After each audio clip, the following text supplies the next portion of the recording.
نحمده ونصلي ونسلم على رسوله الكريم وعلى آله الطيبين وأصحابه الطاهرين أما بعد فأعوذ بالله من الشيطان الرجيم بسم الله الرحمن الرحيم ما كان للمشركين أن يعمروا مساجد الله شاهدين على أنفسهم بالكفر اولئک حبطت اعمالهم وفی النار هم خالدون انما یعمر مساجد اللہ من آمن باللہ والیوم الآخر وقام الصلاة وآتى الزکاة ولم یخش الا اللہ فعسى اولئک ان یکونوا من المہتدین۔ مشرکوں کو نہیں پہنچتا کہ اللہ کی مسجدیں آباد کریں، خود اپنے کفر کی گواہی دے کر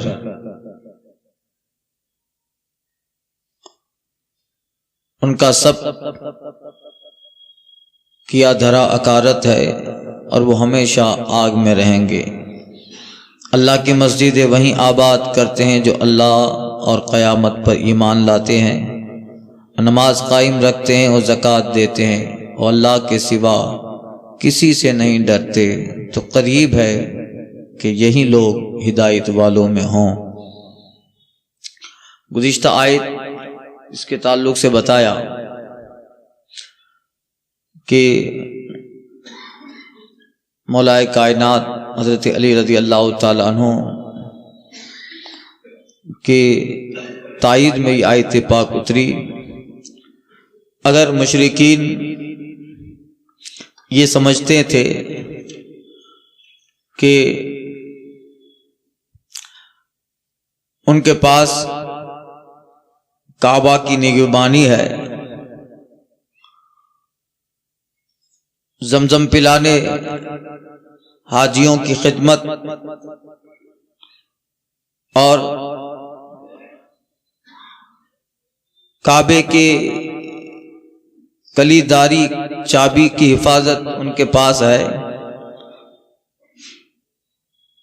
انہیں اس آیت پاک میں کہا گیا اللہ کی مسجدیں آباد کرنے والے مشرک نہیں ہیں، انہیں حق ہے کہ مسجدیں آباد کرے۔ مسجد تو وہ آباد کرتا ہے جو اللہ و قیامت پر ایمان رکھتا ہے۔ اب گزشتہ بیان کیا اس آیت پاک کے تعلق سے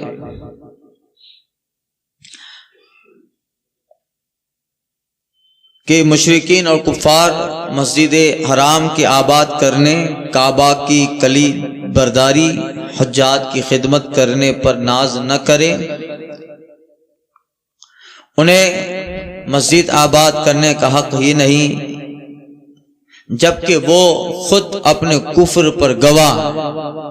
کل میں نے عرض کیا وہ تلبیہ کہتے تھے لبیک لبیک اللہم لبیک لا شریک الا شریکا واحدا، یہ تلبیہ کہتے تھے خانہ کعبہ کا طواف۔ حاضر ہیں مولا حاضر ہیں اور تیرا کوئی شریک نہیں مگر ایک۔ تو اللہ کے نیک بندے اور بتوں کو رب کا شریک ٹھہراتے تھے، تو یہ تلبیہ کہتے تھے اور خود اپنے اس بات پہ اپنے کفر کے گواہ ہیں۔ تو کہا گیا مسلمانوں سے تم یہ کہو لبیک لبیک اللہم لبیک لا شریک لک لبیک ان الحمد والنعمت لک والملک لا شریک لک۔ پھر جو اپنے کفر پر خود ان کا عمل ان کا قول گواہ ہے، بت پرستی بھی ہیں ان کے وہ کرتے ہیں اور خدمت کعبہ بھی اور حضور کا انکار بھی اور حاجیوں کی خدمت بھی، تو یہ تو دو ضد ہو گئی، کالا اور دھولا جمع نہیں ہو سکتا۔ تو پھر رسول پاک کا احترام نہ ہو، حضور کا انکار اور کعبے کا اقرار، یہ کیسے جمع ہو سکتا؟ بلکہ سارے اقرار یہ حضور کے اقرار پہ موقوف ہے۔ اگر یہاں انکار ہے تو پھر سارے اقرار وہ انکار ہی ہے اور اگر یہاں اقرار ہے تو پھر سب اقرار ہی اقرار ہے۔ تو ان کے تعلق سے بتایا کہ انہیں حق نہیں پہنچتا مسجد آباد کا۔ مسجدیں وہ آباد کرتے ہیں آمن باللہ۔ اب مسجد آباد کرنے والوں کی 5 صفتیں اللہ نے بتائی ہے۔ مسجد آباد کرنا کسے کہتے ہیں؟ آگے عرض کر رہا ہوں، ان کی 5 صفتیں ہیں۔ پہلا جو مسجد آباد کرنے والے ہیں آمن باللہ، مومن ہو، اللہ پر، والیوم الآخر، آخرت پر ایمان رکھتا ہو۔ بیچ کی ساری چیزیں آ گئی۔ ایمان کا پہلا سرا اللہ پہ ایمان ہے اور آخری سرا قیامت پر ایمان ہے، بیچ میں سب ہے خود بخود آ گیا۔ اب کوئی یہ کہے کہ میں فرشتوں پہ ایمان نہیں رکھتا، نبیوں پہ ایمان نہیں رکھے، رسولوں پہ ایمان نہ رکھے، کہ اللہ پر و آخرت پہ ایمان رکھتا ہوں، اسی کا حکم ہے۔ اللہ کو مانو، آخرت کو مانو، اور بیچ میں جتنی چیزیں ہیں اس کو نہ مانے تو پھر ایمان بیکار ہے۔ یا مفسرین کہتے ہیں کہ اللہ نے ایمان کے دونوں سروں کا ذکر کر دیا۔ ابتدا اللہ پر ایمان سے ہے، انتہا آخرت پر ایمان سے ہے، بیچ میں جتنی چیزیں ہیں وہ خود بخود آ گئی۔ تو جو اللہ اور آخرت پر ایمان رکھتا ہے، 2 چیزیں، اور تیسری چیز وقام الصلاۃ، نماز قائم کرتا ہے۔ اب مسجد آباد کرنے والے کو چاہیے کہ نماز قائم کرے، صرف 2 4 10 لاکھ روپے دے کے چھوٹ نہ جائے، بنا کر چھوٹ نہ جائے۔ ان کی صفت ہے انما یعمر مساجد اللہ، اللہ کی مسجد وہ آباد کرتا ہے جو خود بھی نماز کا پابند ہے۔ تیسری وقام الزکاۃ وآت الزکاۃ، اور چوتھی چیز زکوٰۃ دیتا ہے۔ 5ویں چیز وَلَمْ يَخْشَ إِلَّا اللَّهِ، اللہ کی مسجد وہ بناتا ہے، وہ آباد کرتا ہے جو اللہ سے ڈرتا ہے۔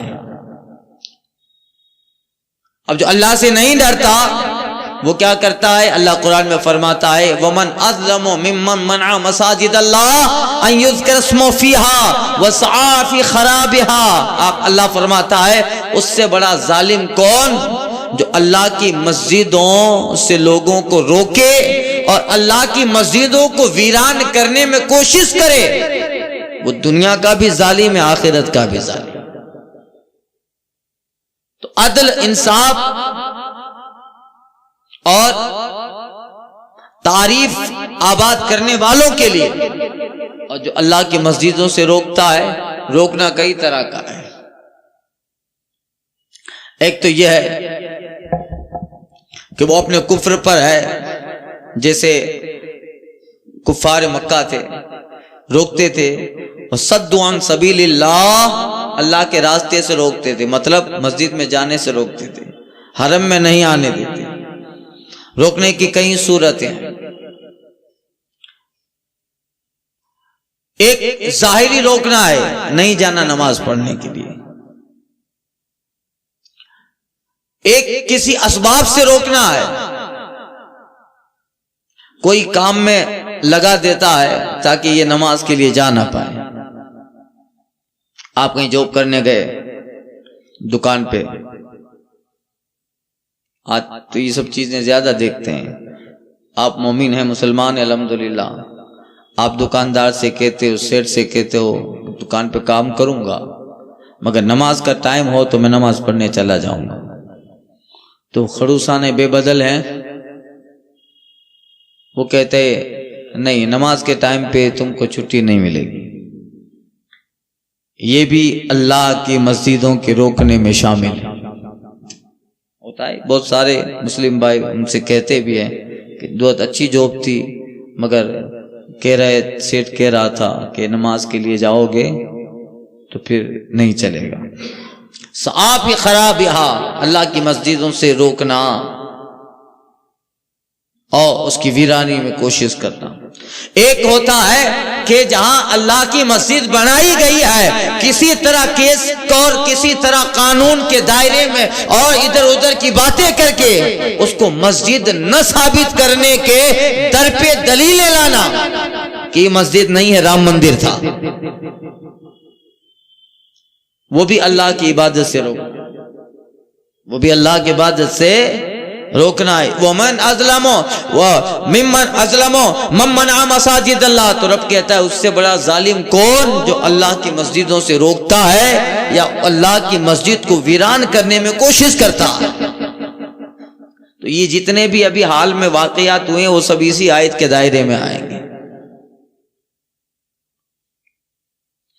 ابھی بابری مسجد کا مسئلہ ہے, پھر متھرا کی عیدگاہ کا مسئلہ ہے, پھر بہت ساری چیزیں, بہت ساری کیس ابھی زیر غور آن دا پینڈنگ ہے. اب آپ اندازہ لگائیں ان مشرکین کے حوالے سے بات قیامت تک سب کے لیے ہے. اب کئی صورتیں اللہ کی مسجد سے روکنے کی ہیں, اور اس آیت پاک میں ان لوگوں کی تعریف فرمائی, ان کی 5 صفتیں بیان کی جو اللہ کی مسجد آباد کرتے ہیں. ایک اللہ آخرت پر ایمان لایا ہو, 2 ہو گیا. نماز زکوٰۃ قائم کرتا ہو, 4. اور 5ویں جو اہم چیز ہے, لم یخشا الا اللہ, مسجد آباد کرنے والا اللہ سے ڈرتا ہے,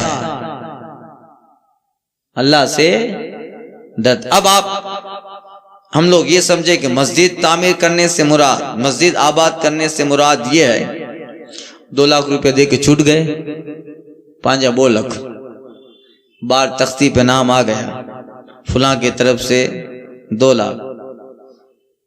تختی پھر 10-15 دن بعد, مہینے بعد ہٹا دینی چاہیے. جب سب کو پتا چلی گیا کہ صاحب نے دے دیا ہے اور سب نے آبادی والے لوگوں نے تختی پہ نام پڑھ لیا, تو اس کو ہٹا دو, کسی اور کا نام لگاؤ. تو پھر سالوں تک تختی رہتی ہے. اس میں کوئی قباحت نہیں ہے, ایسا اب حکم بھی نہ سمجھنا کہ ہٹا دیا جائے. یہ تاکہ ریاکاری نہ پیدا ہو, ریاکاری. اور کبھی کبھی تو ایسا ہوتا ہے کہ تختی لگانا ضروری بھی ہو جاتا ہے تاکہ اسے دیکھ کر کسی اور کو شوق ہو.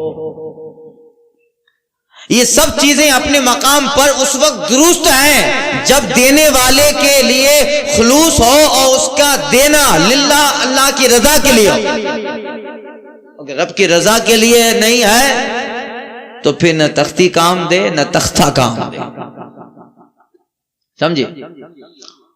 اب مسجد آباد کرنے سے مراد صرف تعمیر کرنا نہیں. علماء فرماتے ہیں مسجد کی آبادی کئی طرح سے ہے. ایک تعمیر مسجد, وہ مسجد کی آبادی ہے. مسجد سے لگتے جتنے بھی لوازمات ہیں, مسجد کے پنکھے, اس کی چٹائیاں, اس کی قالین, اور اس میں انتظام ہونے والے سارے روپیے جس سے مسجد کا کام چلتا ہے, وہ سب اس کی آبادی ہے. اور امام غزالی نے ایک جگہ لکھا, امام مسجد کی سب سے بڑی آبادی اس محلے میں رہنے والا مسجد کا نمازی ہے.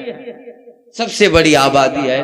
مسجد جھونپڑا ہو, جیسے پہلے مسجد نبوی تھی, کچی کھجور کے شاخوں سے بنی, مگر کیسی آباد تھی, اللہ اللہ.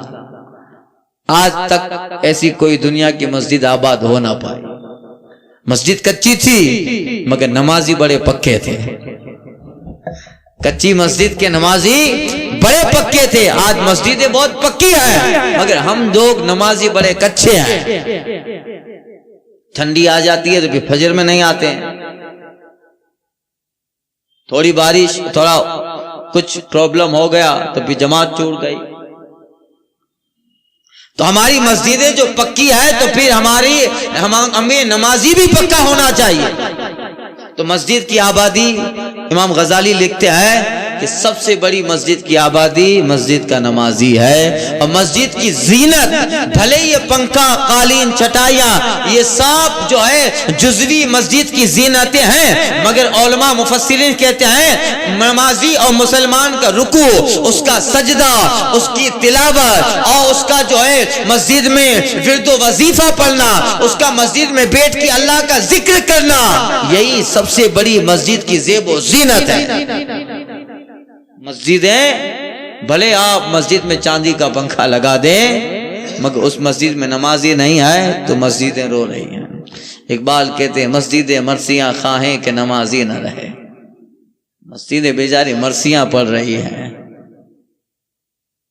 مسجدیں مرثیہ خواہ ہے، رو رہی ہیں کہ نمازی نہ رہے، مسجدیں مرثیہ خواہ ہے کہ نمازی نہ رہے، یعنی وہ صاحب اوصاف حجازی نہ رہے، برق طبعی شیریں مقالی نہ رہی، رہ گئی رسمی ازا روح بلالی نہ رہی، فلسفہ رہ گیا تلقین غزالی نہ رہی۔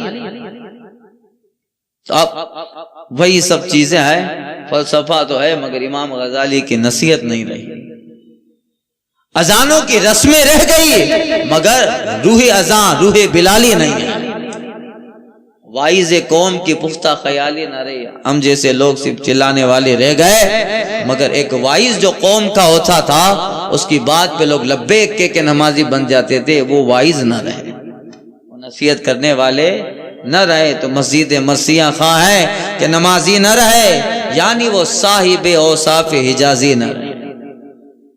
اوصاف حجازی سے مراد صحابہ جن کی نمازوں کا حال یہ تھا کہ سامنے کفار و مشرکین ہیں مگر ایک دستہ لڑ لیتا ہے، نماز تک پڑھتا ہے، اور وہ نماز ختم کر کے دوسرا والا پھر آتا ہے، یہ لڑنے کے لیے چلا جاتا ہے، تلواروں کا سایہ ہے مگر جماعت جماعت کر کے نماز جو ہے میدان کارزار میں ادا ہو رہی ہے۔ اسی لیے کتاب قرآن مجید میں اور احادیث میں جنگ میں نماز پڑھنے کا طریقہ اور دستور اللہ نے بتایا۔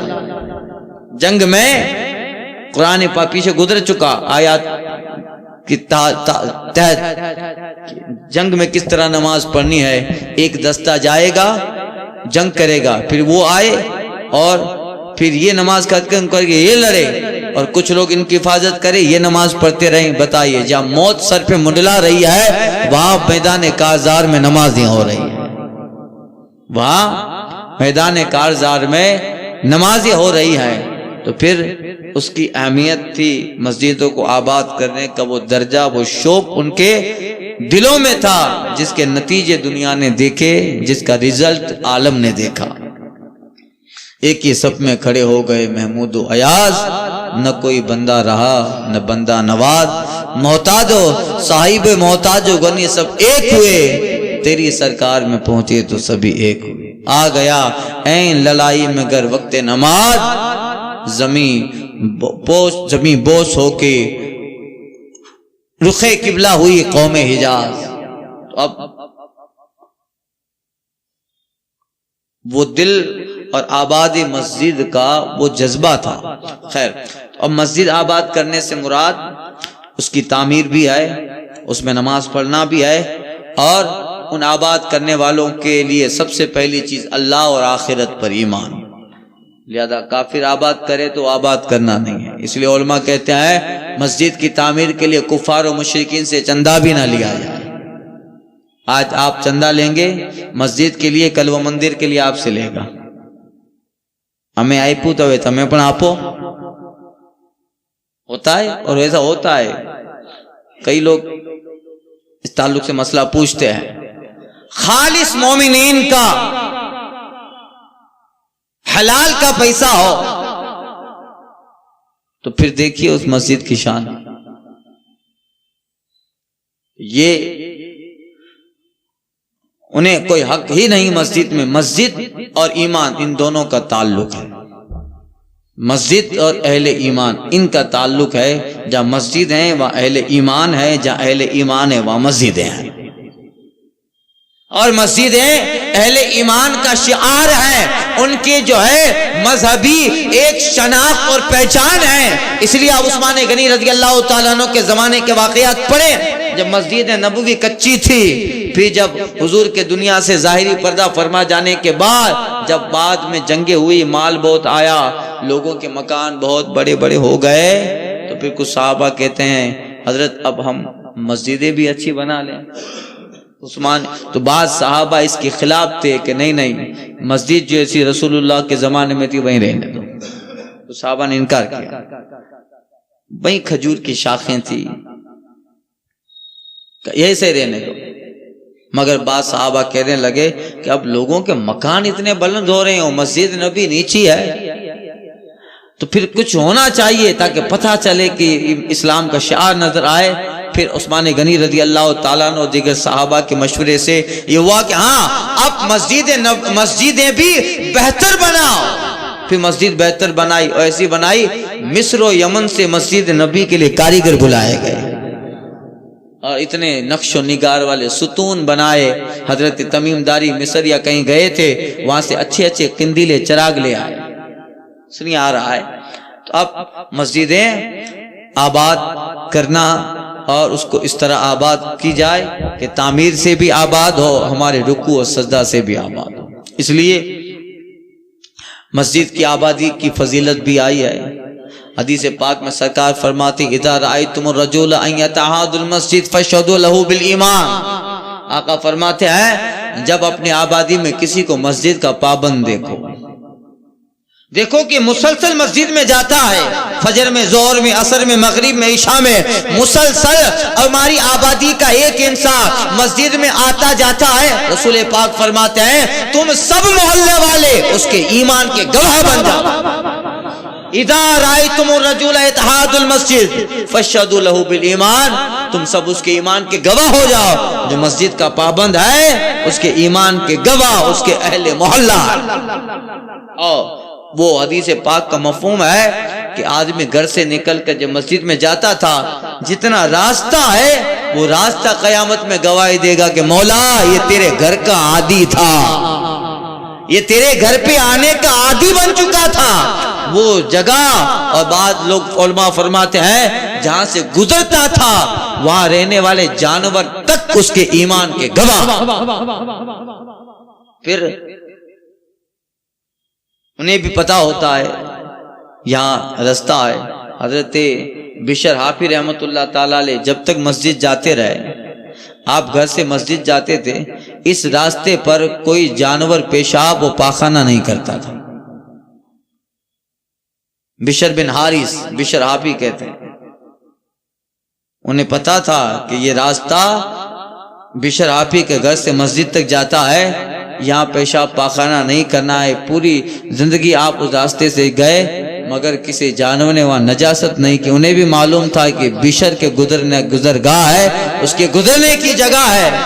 ایک دن کسی صاحب کا وہاں سے گزر ہوا تو دیکھا کہ بشر کے گھر سے لے کے مسجد تک میں جو بیچ میں راستہ تھا وہاں ایک جانور پیشاب کر رہا تھا. وہ آدمی چلاتا ہے لوگو حضرت بشر آپ انتقال کر گئے. کہ تجھے کیسے پتا چلا؟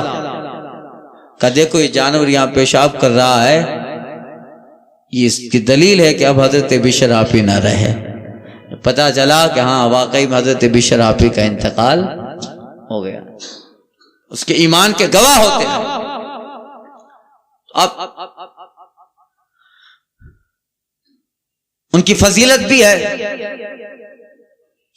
اس لیے مسجد آباد کرنے والے, بنانے والے, اور وہاں جماعت کے ساتھ نماز ادا کرنے کا شوق رکھنے والے مومن, یہ سب مومن کے ایمان کی علامت بتائی گئی ہے. حدیث پاک کا مفہوم ہے, رسول پاک صلی اللہ علیہ وسلم فرماتے ہیں جو مسجد کو زینت دیتا ہے, جو مسجد کو ڈیکوریٹ کرتا ہے, زینت دیتا ہے, اللہ اس کے دل کو زینت دے دیتا ہے. ایک حدیث میں سرکار فرماتے ہیں جو مسجد کو روشن کرے گا اللہ اس کی قبر روشن کرے گا. جو مسجد کو صفائی دے گا, مسجدیں صاف کرے گا, آقا فرماتی اللہ اس کا دل صاف کرے گا. مسجدیں صاف کرے گا اللہ اس کا دل صاف کرے گا. اس لیے ہمارے علماء اکابر میں یہ سارے سلسلہ چلتا رہا. حضرت سلیمان علیہ السلام نے مسجد بیت المقدس کے مینارے پر کبریت احمر کی روشنی کی تھی, روشنی جلائی تھی, جس کی روشنی کا حال یہ تھا کہ 12 مربع میل تک عورتیں اس روشنی سے چرخہ کاٹ لیتی تھی. بیت المقدس کے وہ بڑے بڑے آج بھی اس کے نشانات لگے ہیں, اس کو روشن کیا تھا مسجد بیت المقدس کو. پھر بعد میں ظالم بادشاہ بخت و نصر آیا جس نے اس کو ہٹا دیا اور سارا سامان وہ بابل میں لے گیا. اسی طرح مسجد نبی شریف میں پہلے کھجور کی لکڑیاں جلا کر روشن کی جاتی تھی, چونکہ وہ لائٹ کا زمانہ تھا نہیں, تو اجالا حاصل کرنے کے لیے کھجور کی لکڑیاں جلائی جاتی اور اس سے روشنی حاصل کی جاتی. پھر حضرت تمیم داری رحمۃ اللہ تعالی علیہ ایک سفر سے واپس آئے تو اعلیٰ قسم کی قندیلیں لے آئے جس میں زنجیر لگی ہوئی تھی جس کو ٹانگ دیا جائے. اب وہ اتنی اس زمانے میں یہ سب چیزیں مدینہ میں دستیاب نہیں تھی، بڑے بڑے بادشاہوں کے یہاں سب ہوا. تو حضرت تمیم داری گئے تھے کہیں سفر میں تو قندیل سمجھے نا، فانوس قندیل جس میں زنجیر لگی تھی. حضرت تمیم داری رحمۃ اللہ تعالی علیہ زنجیر لگی ہوئی بڑی بڑی قندیل آئے اور مسجد نبوی کے ستون میں اس کو آویختہ کر دیا، لٹکا دیا. اور حضور علیہ الصلوۃ والتسلیم تشریف لائے، آقا آئے اور آقا نے دیکھا کہ کچھ قندیلیں مسجد نبی کے ستونوں میں لگی ہے. سرکار فرماتے ہیں کون لایا؟ کیا رسول اللہ تمیم داری لائے؟ آقا فرماتے تمیم داری تم نے میری مسجد کو روشن کیا، اللہ تیری قبر روشن کرے گا. حضور خوش ہو گئے، تم نے میری مسجد، اور چونکہ حضور اپنی طرف نسبت دیتے تھے میری مسجد، حدیث میں مسجد میری مسجد کا لفظ آیا ہے. حضور فرماتے ہیں تمیم داری تو نے میری مسجد کو روشن کیا، اللہ تیری قبر روشن کرے گا. اس لیے علماء کہتے ہیں اس حدیث پر کہ جو مسجد کو روشن اور زینت دیتا ہے اللہ اس کے قلب کو روشن کرتا ہے، زینت دیتا ہے، اس کا دل صاف ہو جاتا ہے. مسجد نبی میں سب سے پہلے کھجور کی چٹائیاں بچھائی جاتی تھی اور پھر جو ہے اعلیٰ قسم کے فرش نہیں تھے. سب سے پہلے حضرت فاروق اعظم رضی اللہ تعالیٰ عنہ نے فرش بچھایا، قالین بچھائی، مسجد میں قالین بچھائی. وہ بجری قالین تھی.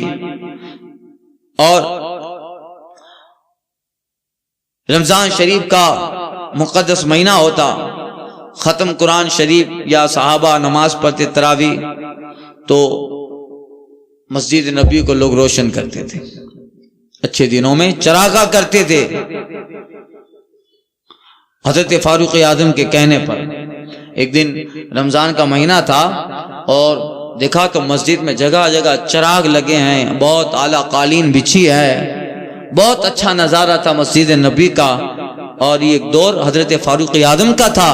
فاروق اعظم کے کہنے پر رمضان میں مسجد کو آراستہ کیا گیا تھا.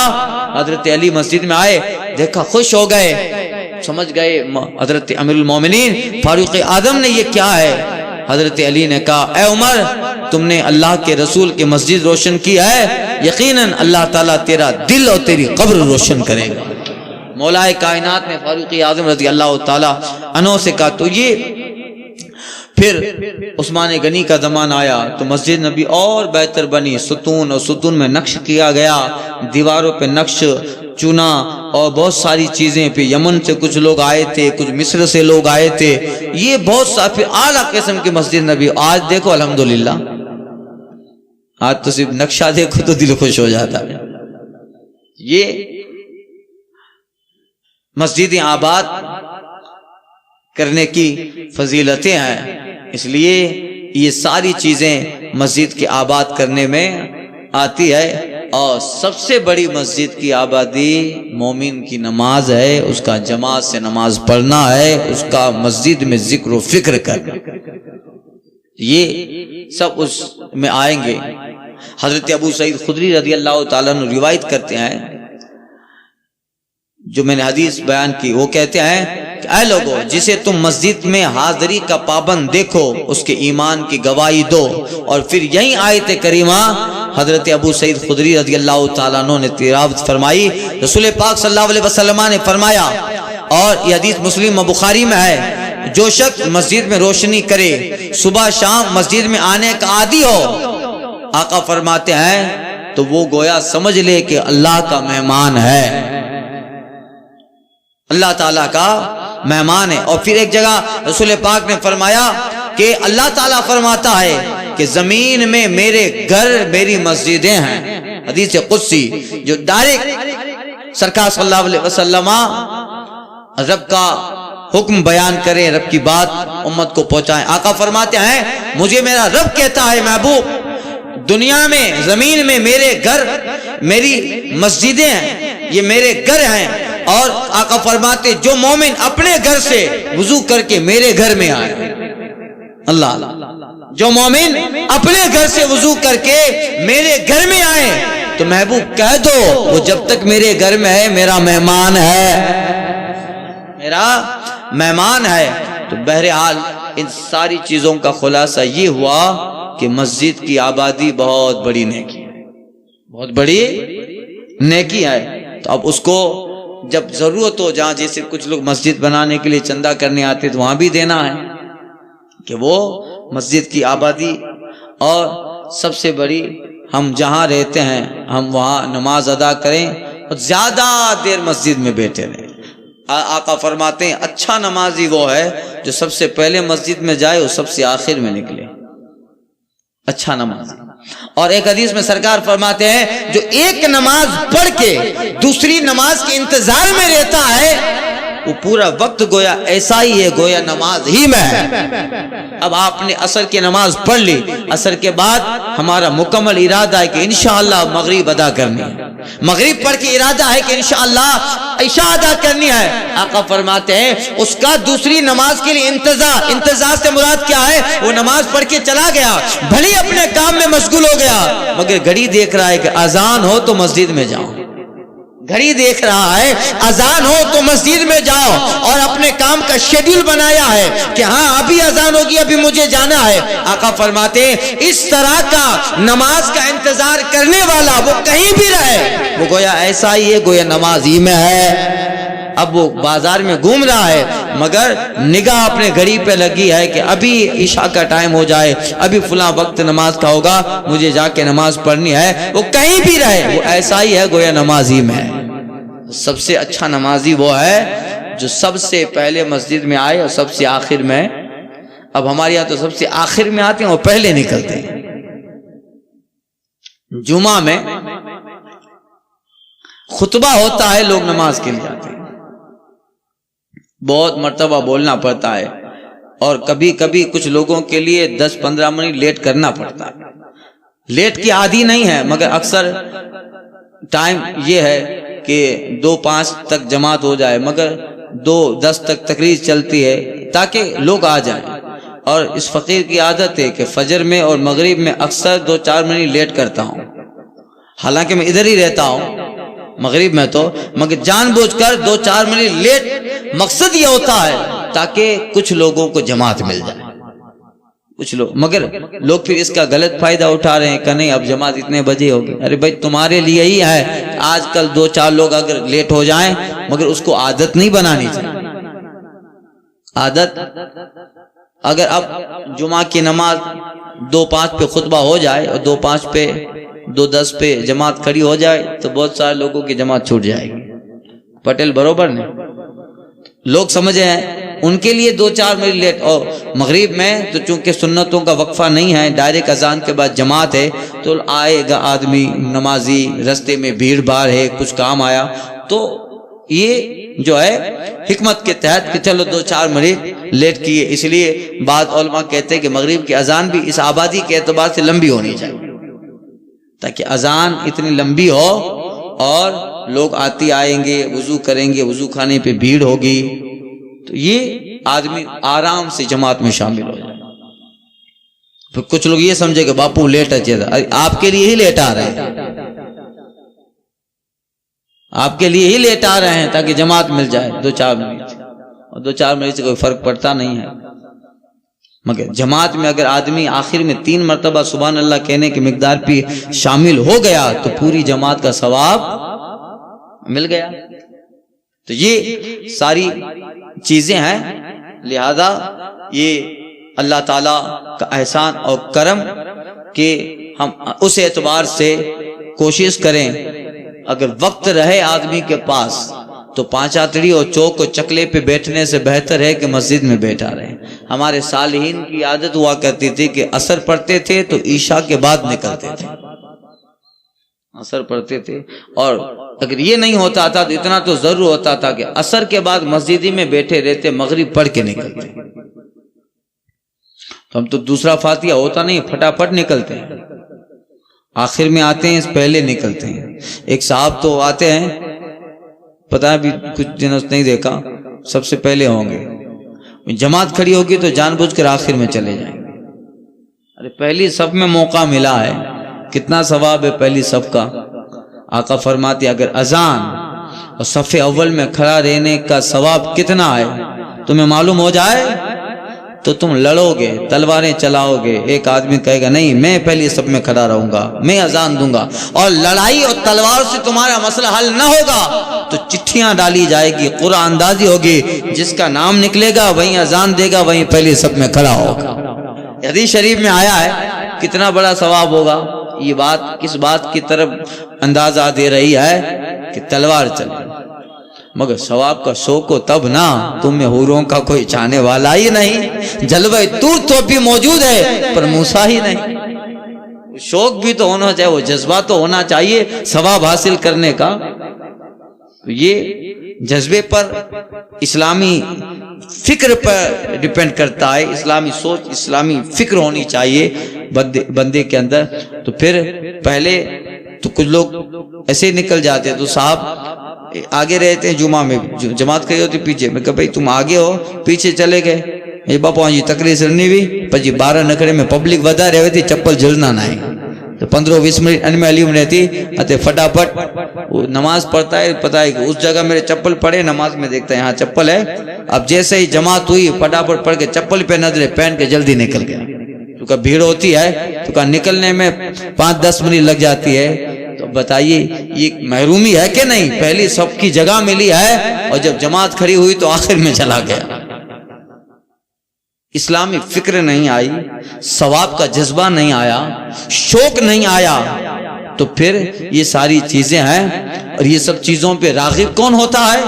وہ جن کی فکر اور جن کے اندر جذبہ ثواب کمانے کا ہوتا ہے، اور جنت کی جسے خواہش ہے مگر اب چاہنے والے ہی نہیں۔ اقبال کہتے ہیں تم میں حوروں کا کوئی چاہنے والا ہی نہیں، جلوے طور تو اب بھی موجود ہے پر موسیٰ ہی نہیں۔ تو یہ اللہ تعالیٰ حسن توفیق عطا فرمائے، حسن عمل۔ اب انشاءاللہ تعالیٰ اسی مضمون کو آگے والی آیت کریمہ سے